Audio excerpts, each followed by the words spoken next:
ayon po dito sa nakita nating interview kanina, ambush interview siguro ito ng ating Vice Presidente, at etong nakita nating balita mga kababayan, hindi daw po takot etong ating Vice Presidente na si Sara Duterte mga kababayan na ma-impeach, or hindi siya takot sa impeachment na inihain laban po sa kanya. So pakinggan po natin ito nakita nating balita, and then pakikinggan natin etong kanyang ambush interview. Ano po, so ito i-play na po natin. Hindi raw nag-aalala si Vice President Sara Duterte sa dalawang nakabimbing impeachment complaint laban sa kanya. Sa panayam ng News 5 sa BC kanina, sinabi ni VP Sara na mas mainam daw na may naghain na ng impeachment laban sa kanya para mas masagot daw niya ng maayos ang mga paratang. Kabilang sa ginawang basihan ng mga reklamo laban sa BC ay ang paggastos niya ng confidential funds. Ay kay VP Sara, siya na mismo ang haharap sa mga reklamo para hindi na madamay ang kanyang mga tauhan. Kaya? Ang tanong, kaya ng ating Vice Presidente na harapin yung mga reklamo mga kababayan, especially yung mga impeachment complaint na isinampa po laban sa kanya. Dahil kung matatandaan nyo mga kababayan, marami mga pagkakataon na nagkaroon ng hearing sa Senado ang hindi po talaga hinaharap ng ating Vice Presidente at iniiwasan niya. Although pumupunta siya mga kababayan sa Kamara, uma-attend siya, pero hindi naman siya sumasagot sa mga itinatanong sa kanya. At minsan pa nga, hindi po siya nag-a-under oath. Kaya kung titingnan po natin mga kababayan yung sinasabi ng ating Vice Presidente na handa niyang harapin, tingin ko kumukuha na lang yan ng lakas ng loob. Dahil sigurado siya sa kanyang sarili mga kababayan na kapag ka tumibay pa yung mga ebidensya laban po sa kanya, may impeach po talaga siya. Ano po, kahit nga si Panelo kung titingnan nyo, sigurado siya mga kababayan na tutuluyan talaga etong si Sara na ma-impeach. So ngayon kung mapapatunayan yung mga inaaligasyon laban po kay Sara na may sapat na ebidensya mga kababayan, may impeach po talaga yan. Ano po ngayon, ipagpatuloy pa natin. Mas mabuti na rin yon na merong impeachment dahil doon sa impeachment ako lang yung hinahabol ng mga members of the House of Representatives. Hindi na nila tiniterrorize yung mga kasamahan ko sa Office of the Vice President. Samantala, kinatuwa rin ni VP Sara na tapos na ang pagdinig ng House Committee on Good Government kaugnay sa confidential funds. Pero ginit niyang wala siyang ideya kung bakit walang record sa Philippine Statistics Authority o PSA ang daang-daang nakapirma sa acknowledgement receipt ng confidential funds ng DepEd at OVP. Imposible kasi mga kababayan talaga yan. Biruin nyo ha ngayon, sinasabi ng ating Vice Presidente, wala po siyang idea. Wala siyang idea dun daw po sa mga tao na tumanggap daw po mga kababayan ng pera at yung mga pangalan nakalagay daw po dun sa resibo. Naniniwala kayo mga kababayan na walang kahit na anong idea dyan ang ating Vice Presidente? Siya ang secretary ng DepEd noong mga panahon na yan. Naniniwala po kayo dyan mga kababayan? Eto nga, press 1 nga kung naniniwala kayo sa sinasabi ng ating Vice Presidente na wala siyang idea kahit na ano, dyan po sa mga pangalan na hindi po nag-e-exist. Press 2 mga kababayan kung hindi kayo naniniwala at sa tingin nyo nagsisinungaling na lamang ang ating Vice Presidente. Kasi imposible. Imposible na wala siyang alam dyan. Mga kababayan, imposible na hindi niya po alam yan. Siya ang secretary noong mga panahon na yan. Kaya nga kung makikita nyo mga kababayan, kapag ang usapan, Office of the Vice President, yung 125 million na naubos ng 11 days, di ba kapag tinanong nyo si Gina Acosta kung bakit niya ibinigay yung pera ng buo dito kay Colonel Lachica, dahil may basbas. Ang isasagot sa inyo, dahil may basbas ng ating Vice Presidente. Ibig sabihin, kung may basbas ng ating Vice Presidente yung nangyayari sa OVP mga kababayan, imposible na wala din siyang alam dun sa nangyayari sa isang departamento na siya ang secretary. Diba mga kababayan, ngayon ipagpatuloy pa natin. Dapat malaman nila kung paano ginagawa ang intelligence operations bago magsalita ang mga tao with regard to mga documents about confidential funds. Kasi hindi ganyang kadali na magsabi ka lang na walang nag-exist na mga tao na ganito.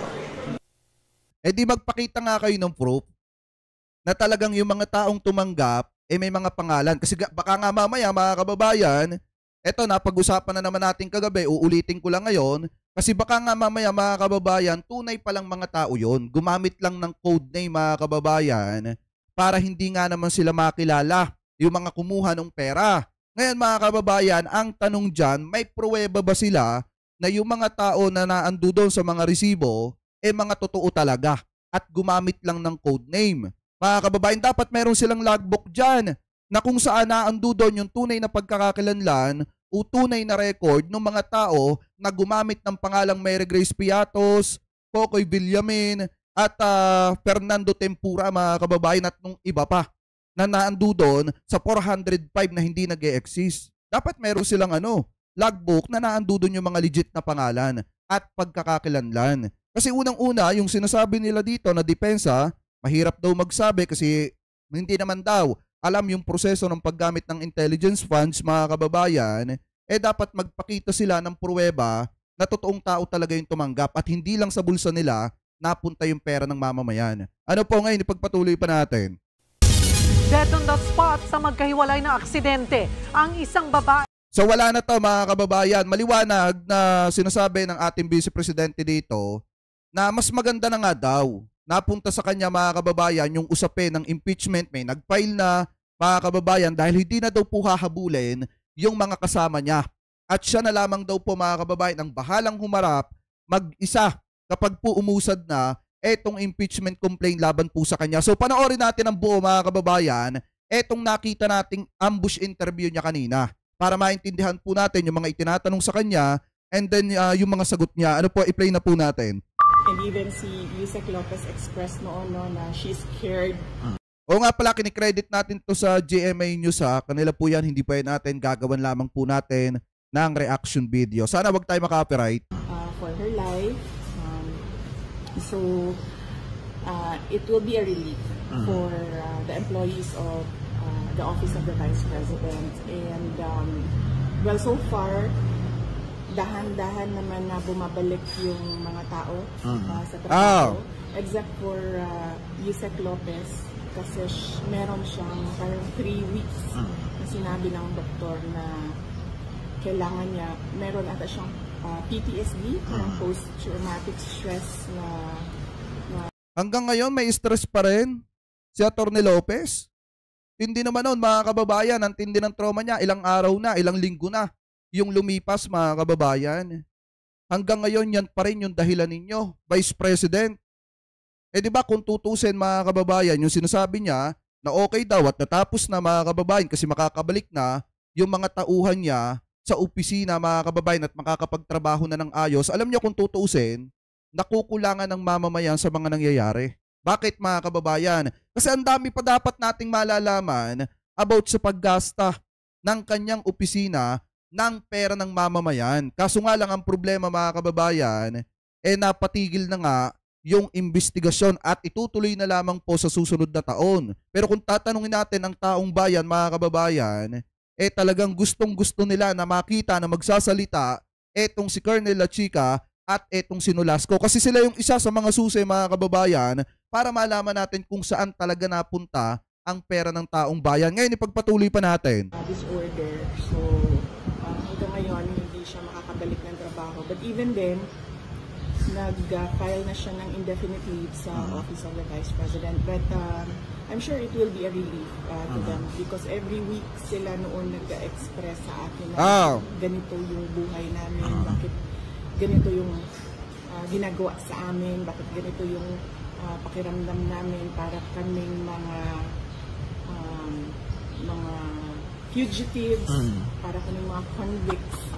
So ngayon, meron silang somewhat peace of mind.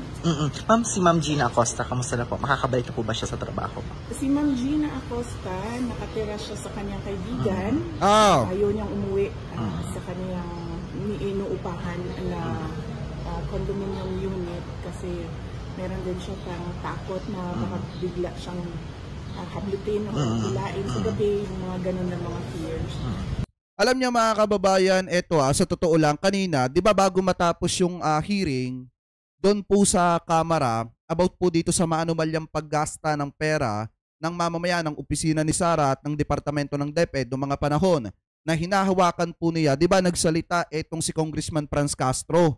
Ngayon mga kababayan, kung titingnan niyo pong mabuti, ang sinabi kanina ni Congressman Franz Castro, kawawa naman yung mga empleyado na nagamit. Kasi parang ang nangyari dito, yung mga empleyado lang mga kababayan, yung naging instrumento para makuha yung pera, mailabas ng maayos, malinis yung pera, at pagdating sa paggamit ng pera mga kababayan, wala nang kinalaman yung mga empleyado katulad nitong sina Gina Acosta. Alam niyo, sa totoo lang, kung hindi mapapatunayan or kung hindi mapapanagot etong si Sara mga kababayan, sa lahat ng kanya mga pananagutan, alam niyo kung sino yung magsasuffer?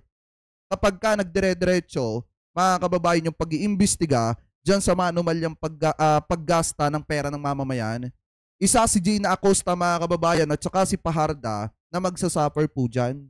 Dahil mga kababayan, ang lalabas po talaga dyan, malversation, na kung saan mga kababayan, yung pera, bukod sa hindi naingatan, talagang nakurap. Kasi hindi nila alam kung paano ginamit, hindi nila alam kung sino yung mga taong tumanggap ng pera at gumamit ng mga code name mga kababayan kuno, gaya ng sinasabi nila.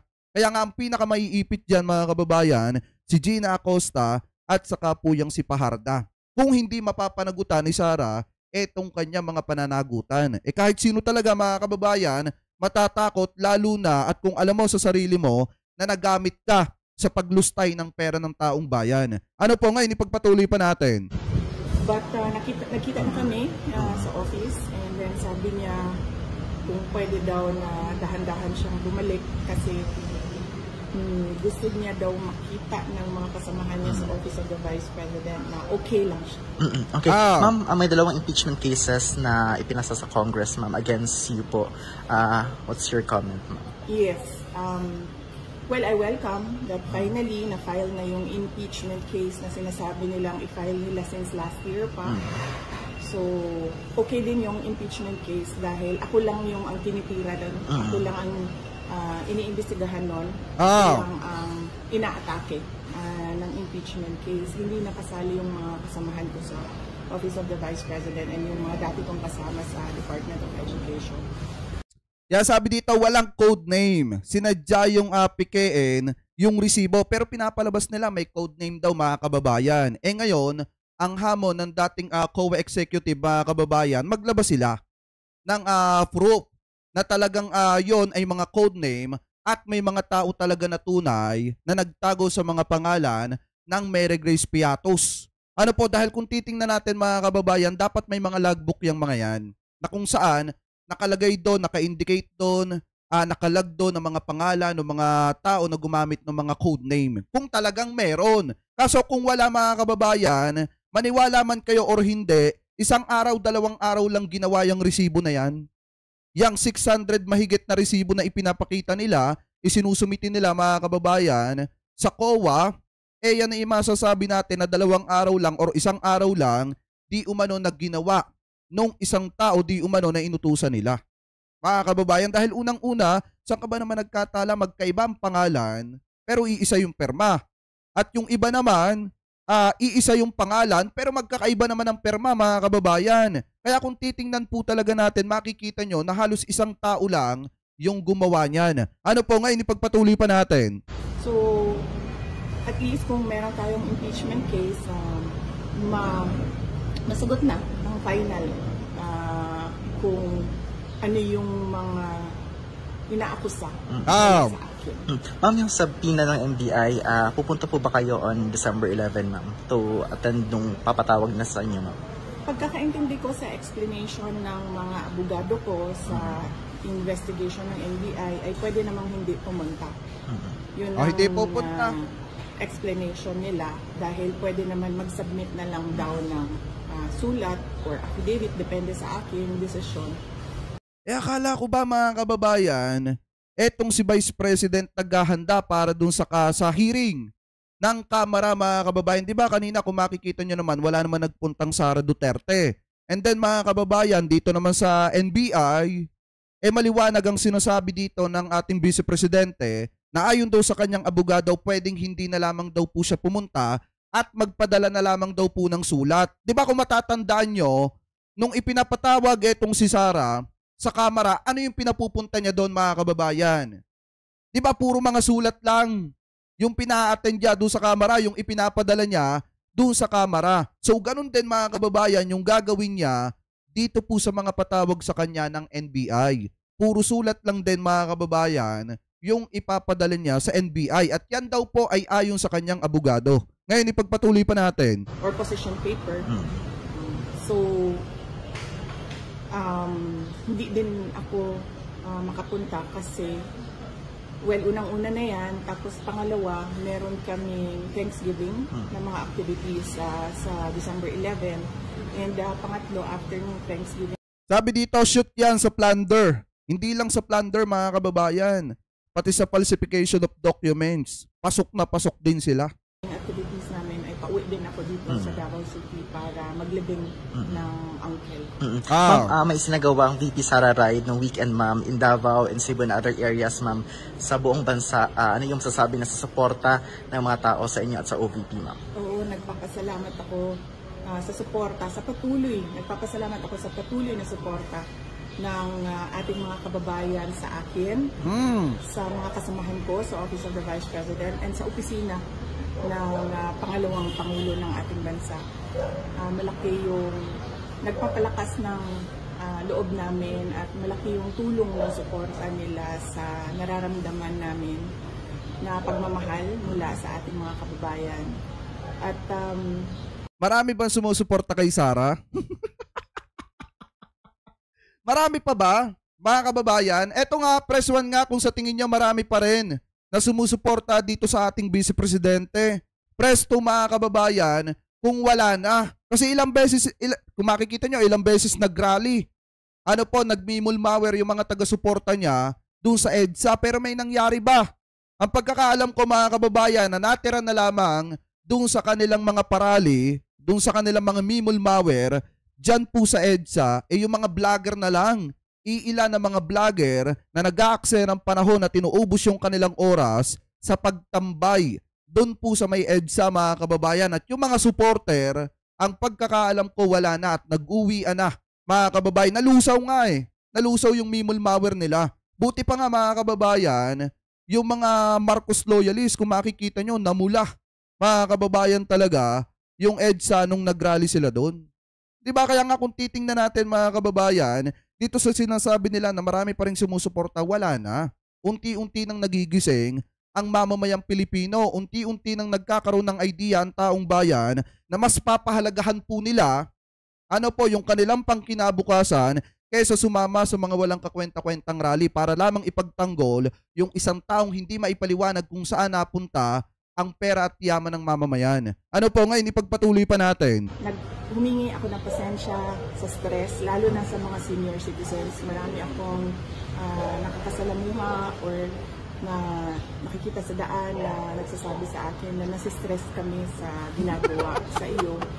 Humihingi ako ng pasensya sa kanila na hindi ko rin naman gusto na umabot ng ganito. Pero meron talagang panahon sa buhay ng isang politiko na merong mga pinagdadaanan. Kaya humingi ako ng pasensya, lalong-lalo na sa mga senior citizens, sa stress that I caused them. Ma'am, one last. Nagpahayag yung INC, ma'am, na magsiset sila ng rally to support yung inisyong na statement ni Pangulong Bongbong Marcos na hindi dapat na i-pursue ang impeachment against po sa inyo, ma'am. Anong sasabi niyo sa pahayag ng...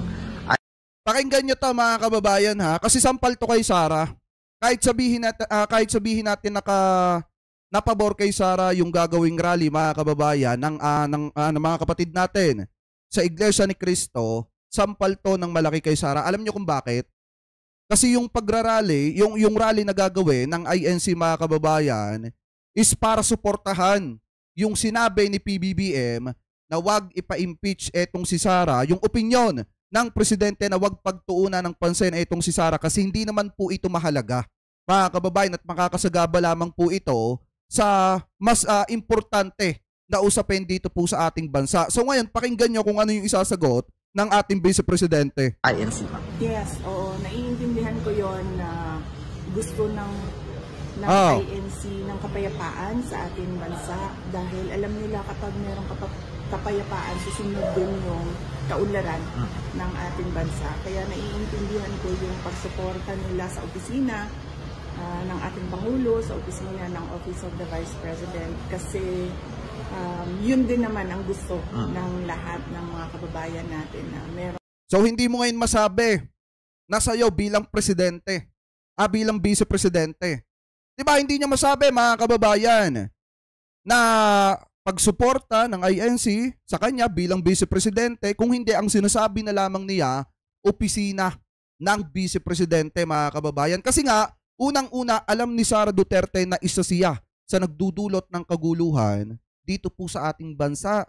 Kung hindi siya nag-ingay, nagmura, nagbanta mga kababayan, at kung hindi yung tatay niya na nawagan sa ating mga kusunduluhan na magbitaw ng pagsuporta kay PBBM dahil daw sa adik ang presidente, wala naman sana mga kaguluhan na magaganap. At kung yung kanya mga kaalyado hindi nananawagan sa publiko na magsagawa ng mimul malware, hindi naman magkakagulo at magsasagawa ng mimul malware yung kanya mga taga-suporta.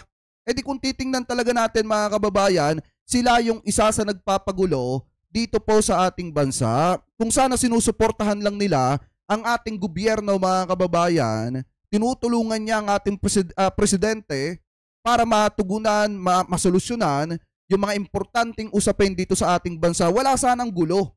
Ang problema mga kababayan, pamula umpisa sila yung kumukontra ng kumukontra at gusto nilang patalsikin agad sa pwesto ang ating presidente mga kababayan. Kaya nga kung titingnan natin, sampal talaga sa kanya yung gagawing rally ng INC. Bakit? Kasi ang gusto ng INC mga kababayan, kapayapaan. Ano ba ang ginagawa ng ating vice-presidente?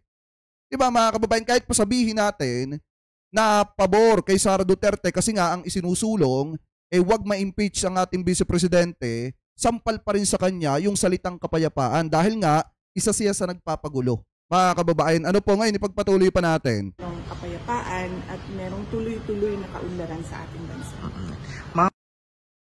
O yan po kanina ang ambush interview ng ating vice-presidente mga kababayan. Patungkol po dito sa kanyang impeachment na kung saan handa niya daw harapin mga kababayan yung impeachment na isinampa po sa kanya. At mas maganda nga daw yon mga kababayan kasi hindi nahahabulin yung mga kasama niya. Pero ang isa ding sinabi dito ng ating vice-presidente, kahit hindi na siya umattend. Ayon sa kanyang abogado daw, kahit hindi na daw siya umattend sa patawag ng NBI, magpapadala na lamang po siya ng sulat katulad ng ginagawa nila sa Kamara. Pag ayaw niyang umattend mga kababayan, nagpapadala na lang sila ng sulat. Ano po? So ngayon, mga kababayan, siguro yung sasabihin dyan ng mga taga-suporta mga kababayan itong si Digong, bakit ba yan lagi ang pinag-uusapan nyo? Bakit ba hindi ninyo tinatalakay at binubuklat, pinag-uusapan, inilalive, social media, yung issue ng flood control? Nasaan na yung flood control? Bakit bumabaha pa rin sa Kamaynilaan? Di ba sa panahon ng administrasyon ni Pangulong Marcos, di ba dyan lang naman nagsimula yung flood control na yan? So yan yung sasabihin mga kababayan ng mga DD shit.